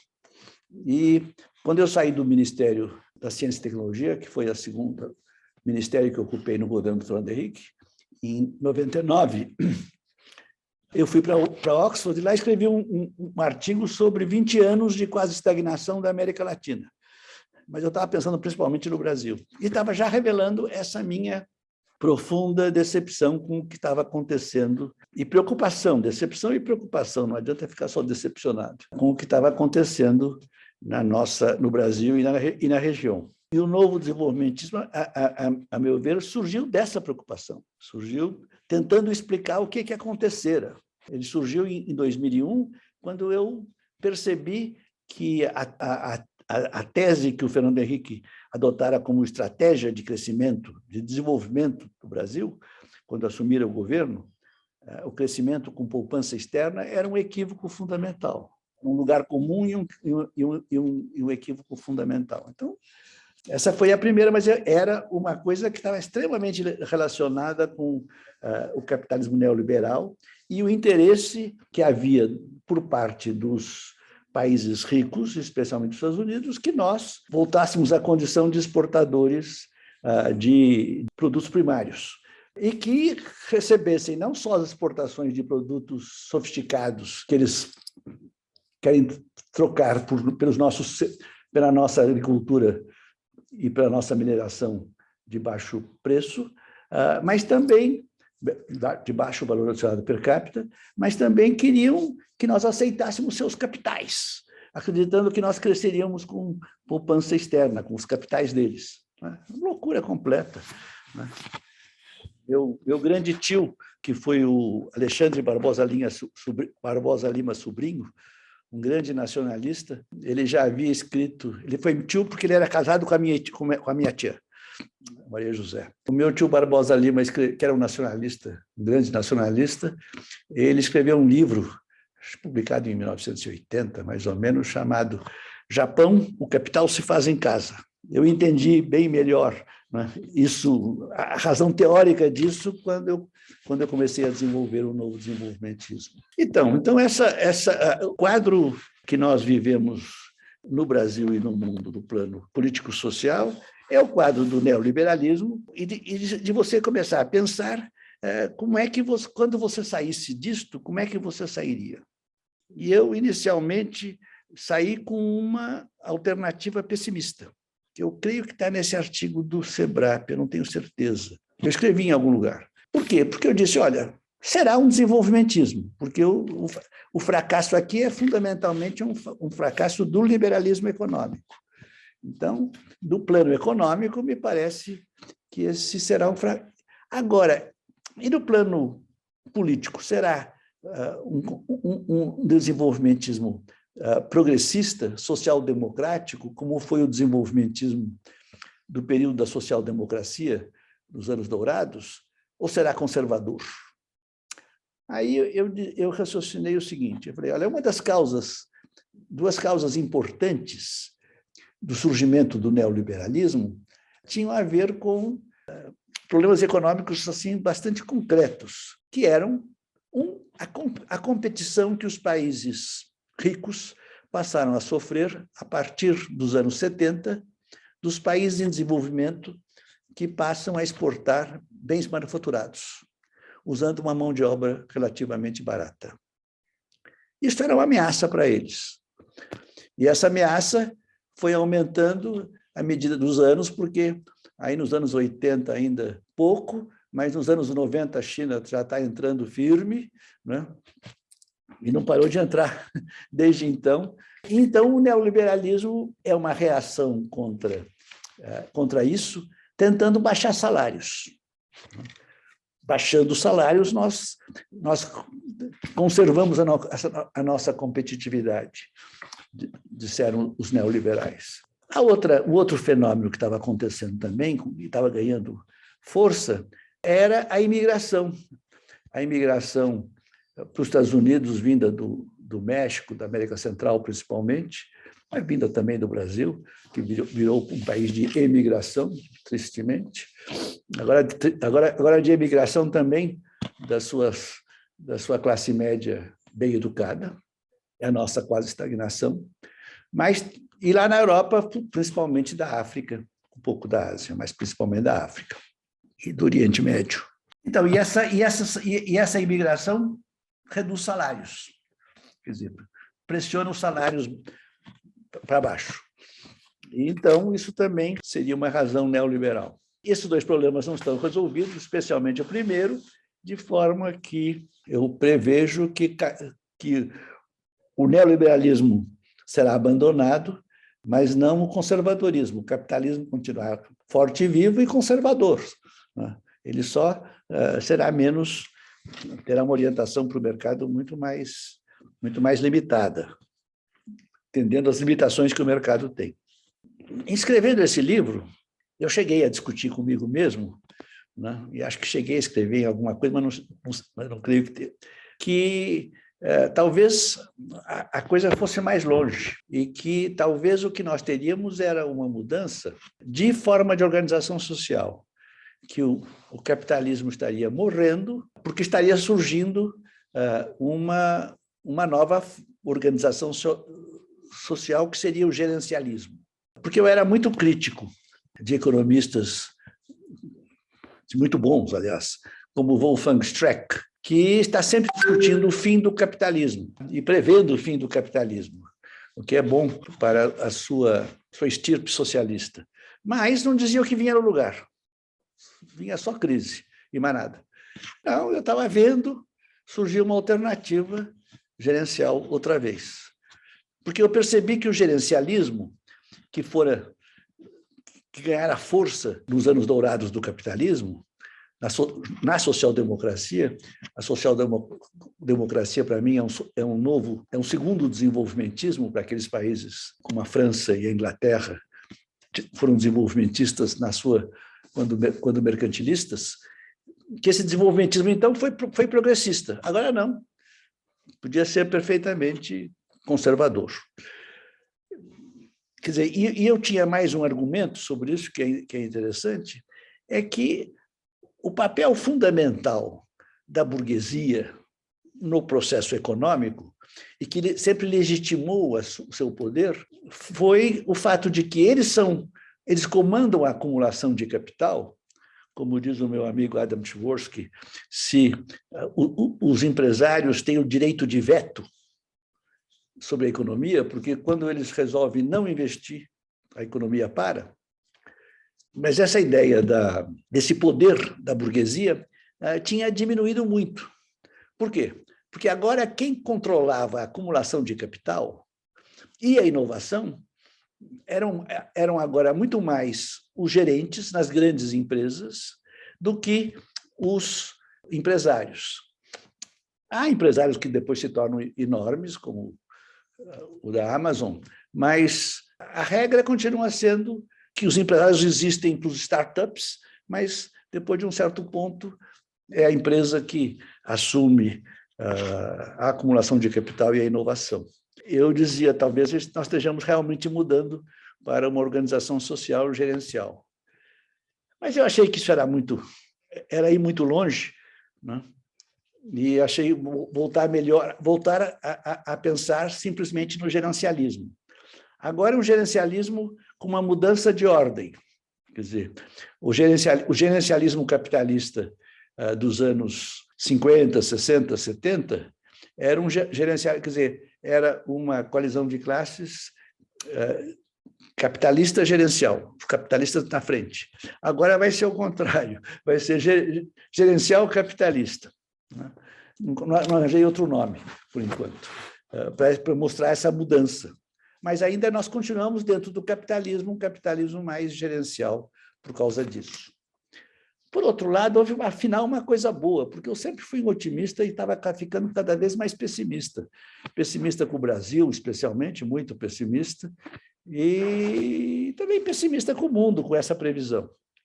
Mas aí eu vi os artigos e livros que foram publicados a partir de 2018, principalmente 2019, nos Estados Unidos e na Inglaterra, né, sobre o populismo de extrema-direita, tudo bem, tem bons trabalhos, e sobre a grande ameaça à democracia. E que a democracia agora estava terminando. Né? E escreveram livros que viraram best-sellers dessa história. Meus colegas cientistas políticos da USP se reuniram e publicaram na Folha um artigo revelando as mesmas preocupações. E eu não estava gostando nada disso, porque estava olhando o que estava acontecendo, né, e estava percebendo que havia aí um erro básico. E então eu resolvi escrever um paper que já está publicado pela Noa Nova e pelo SEDEC, com muita honra, que foi publicado rapidamente, que chama-se A Democracia Não Está Morrendo. O que está morrendo é o neoliberalismo. Por que eu digo isso?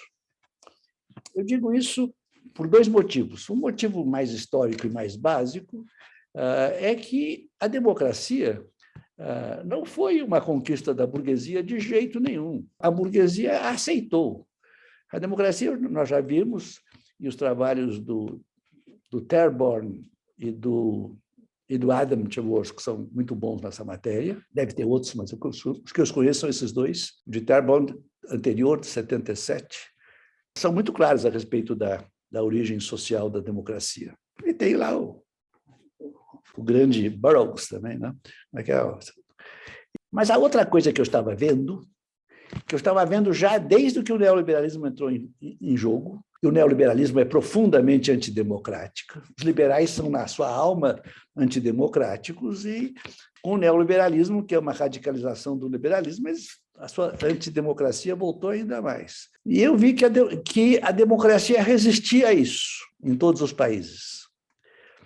E agora, quando houve esse ataque mais direto do populismo radical de direita, do Trump, que era o fenômeno mais novo e mais forte nessa matéria, eu disse, olha, vocês estão enganados.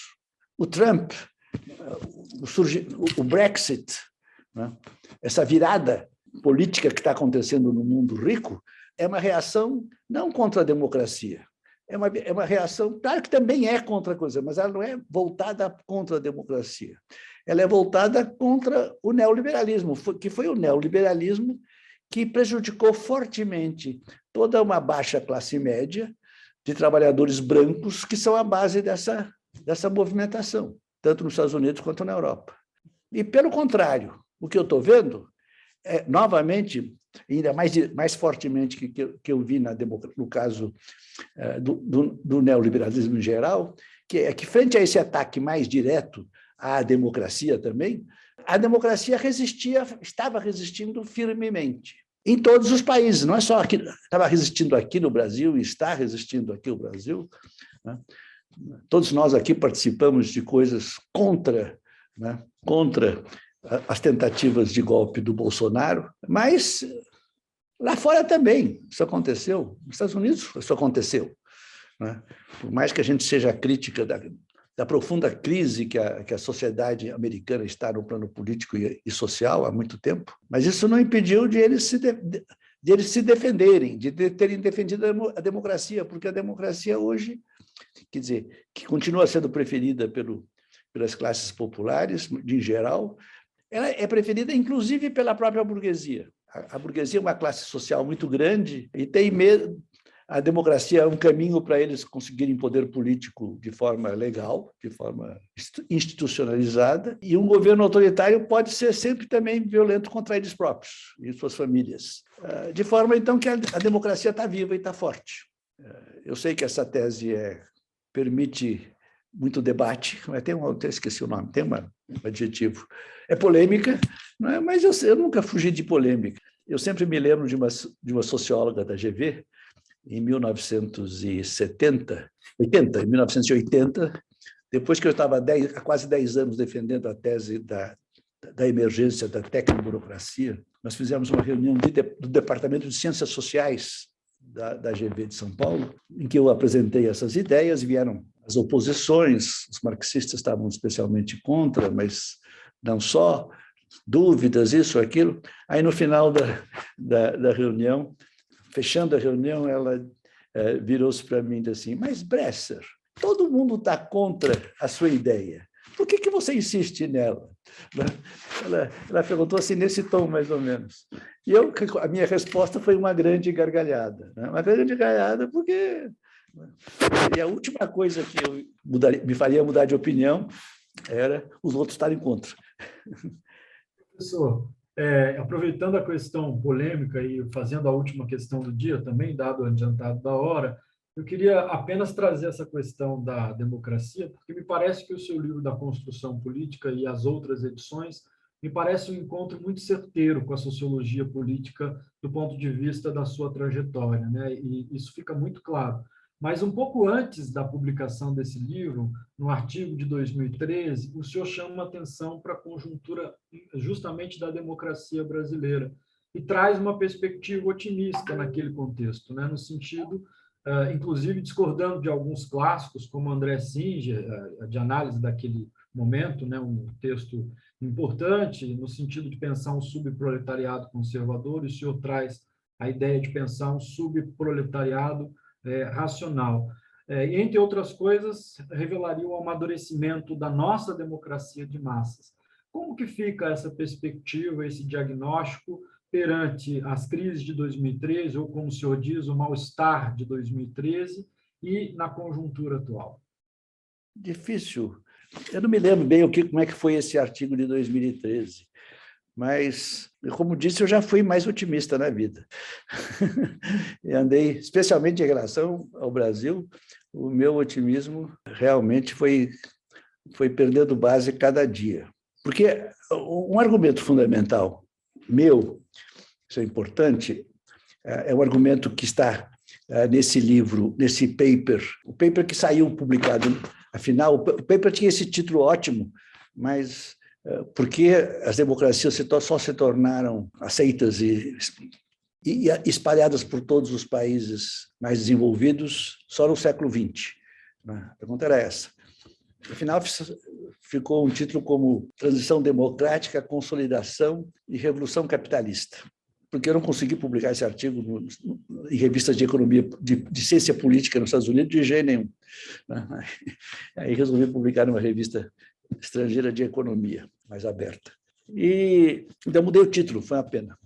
Mas uma tese central desse artigo é que eu, inicialmente, quando comecei a escrevê-lo, eu queria escrever um artigo sobre a transição democrática e qual a relação da transição democrática com o capitalismo e com a democracia. E o argumento básico que eu tinha era que o capitalismo representou uma mudança fundamental na forma de apropriação do excedente econômico. Quer dizer, no capitalismo, o excedente econômico passa a ser capturado pela burguesia através do mercado e não através da violência direta do Estado, de forma que a burguesia não precisava ser necessariamente autoritária. Enquanto que nas sociedades pré-capitalistas era impensável você ter democracia, eu brincava, pense democracia na França de Luís XIV, né?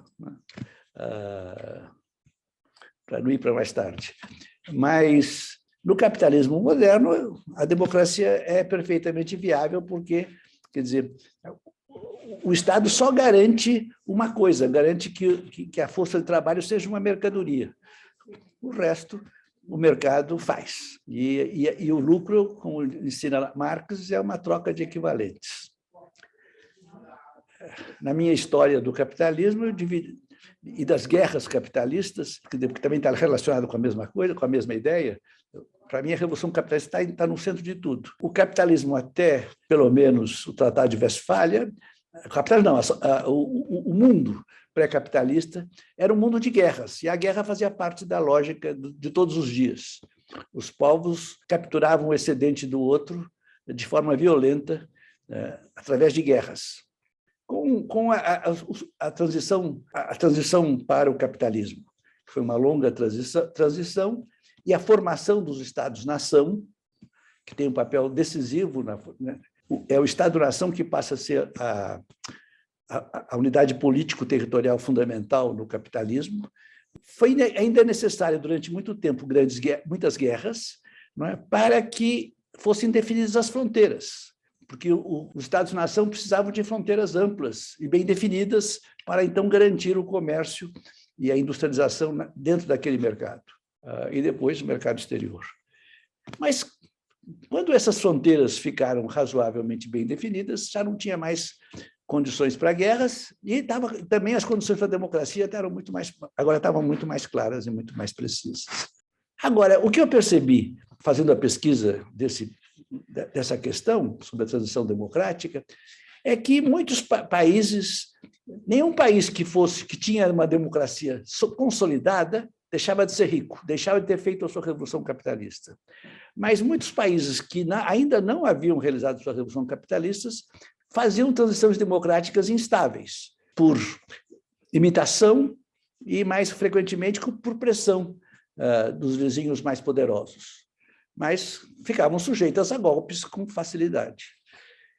Então, eu percebi que a minha teoria era mais sólida como uma teoria de consolidação democrática e não de transição democrática.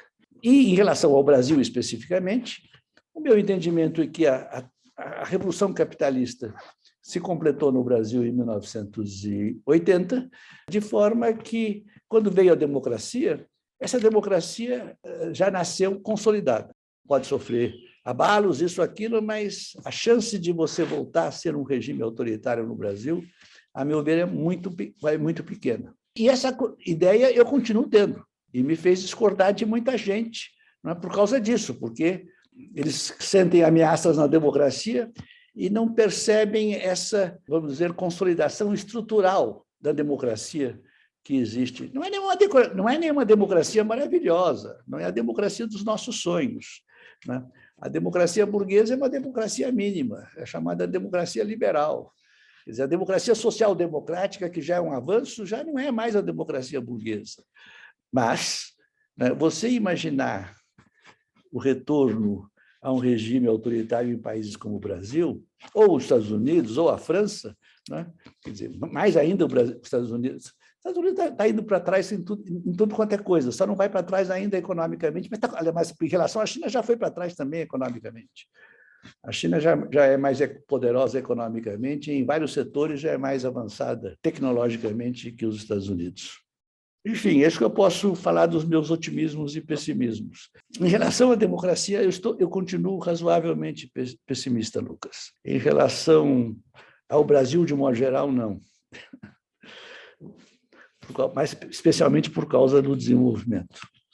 Muito obrigado, professor. Só para finalizar, então, dado adiantado, passo a palavra ao professor Andrei. Muito obrigado. Professor, muitíssimo obrigado. Inclusive, né, foi muito interessante, muito enriquecedora a sua entrevista, né? O senhor me permitiria uma última pergunta, muito precisa, assim, muito... como é que o senhor caracterizaria digamos assim, a coalizão, em termos de classe, né, de frações de classe, a coalizão que se formou a partir do golpe de 2016? Então, é uma coalizão neoliberal. Eu podia dizer, então, que é uma coalizão financeiro-rentista. Mas, quando chega no caso do Bolsonaro, a coisa... Quer dizer, o Bolsonaro não representa nada, né? Nem representa os interesses...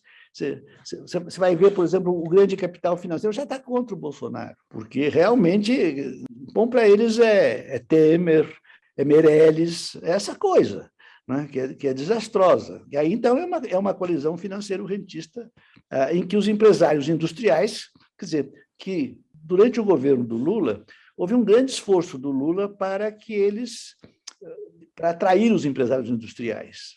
Ele estava conseguindo alguns resultados, inclusive logo depois que terminou o governo Lula, a Fiesp montou uma tentativa de acordo com os trabalhadores, que houve reuniões formais e depois fez uma grande reunião envolvendo todas as centrais sindicais na Moca, né, numa fábrica que virou local de reuniões, convenções, etc. Mas foi um pouco depois, com os erros e o radicalismo da Dilma, quer dizer, e pelo fato de que a taxa de lucro das empresas industriais desapareceu com a brutal apreciação cambial que houve em todo o período, até 2014, os empresários industriais estavam muito fracos e muito infelizes e aderiram completamente ao neoliberalismo. E continuam... Quer dizer, os empresários são sempre conservadores, mas às vezes podem não ser tão neoliberais, podem até ser desenvolvimentistas, né? Mas hoje não são, não. Hoje é todo mundo neoliberal, né? Um jornalista muito bom me mandou um e-mail essa semana em que ele vai fazer uma matéria no Valor, e ele é uma exceção dentro do Valor, e é progressista, desenvolvimentista. E ele perguntou, eu estou fazendo uma pergunta a vários economistas, o que é que o senhor vê que possa ser bom para a economia do Brasil nos próximos 10 anos? Eu falei, olha, a coisa de longe melhor que pode ser para a economia é o Bolsonaro não ser reeleito. Agora, além disso, é convencer os empresários de ponta, usei essa expressão, brasileiros, como o Pedro Yonchevski, do Grupo Ultra, o Horácio Laffer, da Klabin, e o Pedro Passos, da Natura, que o neoliberalismo está morto, que o Biden enterrou o neoliberalismo lá nos Estados Unidos e que nós temos que abandonar o neoliberalismo também aqui no Brasil. Isso seria ótimo se eles, afinal, descobrissem isto. Foi a minha brincadeira de resposta. Muito obrigado.